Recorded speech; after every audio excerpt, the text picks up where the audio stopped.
Okay. Daddy మా వారు ఎలాగ పుట్టారో చెప్తారండి.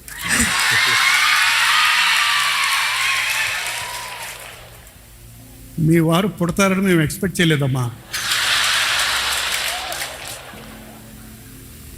అంత వెంటనే కనేస్తే పిల్లలు వీక్గా ఉంటారని మా అత్తగారే సలహా ఇచ్చారు. గ్యాప్ ఇవ్వండి అంటే తను కొంత గ్యాప్ ఇద్దామని అవేవో ట్యాబ్లెట్స్ తీసుకోవడం మొదలుపెట్టింది. సో కొంచెం గ్యాప్ వస్తుంది అనుకున్నాం. 85లో తను పుట్టాడు, 86లో తను పుట్టాడు.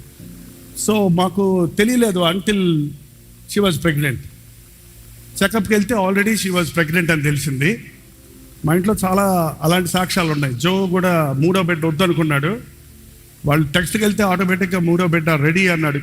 కింగ్ సాలమన్ అని పేరు పెట్టాడు ఆయనకి. సో కొంతమంది ఎక్స్పెక్ట్ చేయకుండా పుట్టిన వాళ్ళు దేవుని ప్రణాళికలో ఉన్నారనేది అర్థమైపోతుంది. అమియా కూడా అంతే, మాకు 4th బేబీ. అమియా ఆల్సో అండ్ ఆ సమయంలో తను ప్రెగ్నెంట్ అని తెలిసింది. మాకిద్దరికి పోటీ అన్నమాట. మళ్ళీ కొడుకే ఎవరు పుడతారు నాకు తెలియదు. నేను ఎప్పుడు కూడా దేవుడిని నిజంగా చెప్తానండి, దేవుడిని ఎప్పుడు ఏది అడగల, ఏది ఇస్తే తీసుకోవటం నా అలవాటు. ఎక్కడ ఉంచితే అక్కడ ఉండడం నేను నేర్చుకున్నా. కాబట్టి తను మాత్రం కూతురు పుట్టుద్ది అని నాతోటి పంతం కట్టింది. డాక్టర్ చెప్పారట, ఇందిరాగాంధీ కాదమ్మా రాజీవ్ గాంధీ పుట్టాడని.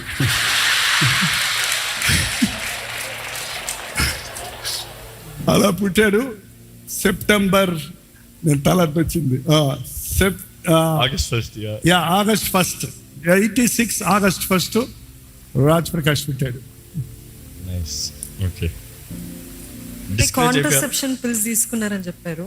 ఏమా కాంట్రసెప్షన్ పిల్స్, అదే పిల్లలు పుట్టకూడదని.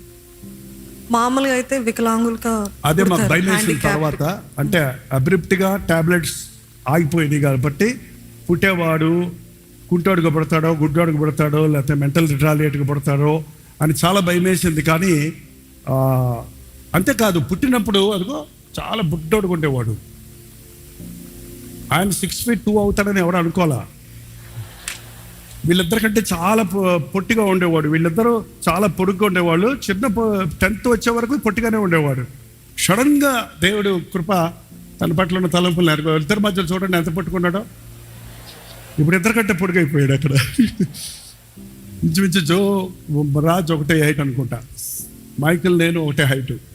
ఏమైనా డిసప్పాయింట్ అయ్యారు అమ్మాయి రాలేదని? అది మమ్మీని అడగాలి, నాకేమీ లేదు కదా. నాకు ఎవరైనా దేవుని చిత్తమే. మేము వచ్చేంత వరకు డిసప్పాయింట్మెంట్లోనే ఉన్నారు మమ్మీ. మేము వచ్చిన తర్వాత అప్పుడు హ్యాపీ అయ్యారు. మా ఇంట్లో కంప్లీట్ అయింది. మాకు 3 అమ్మాయిలను ఇచ్చాడు దేవుడని.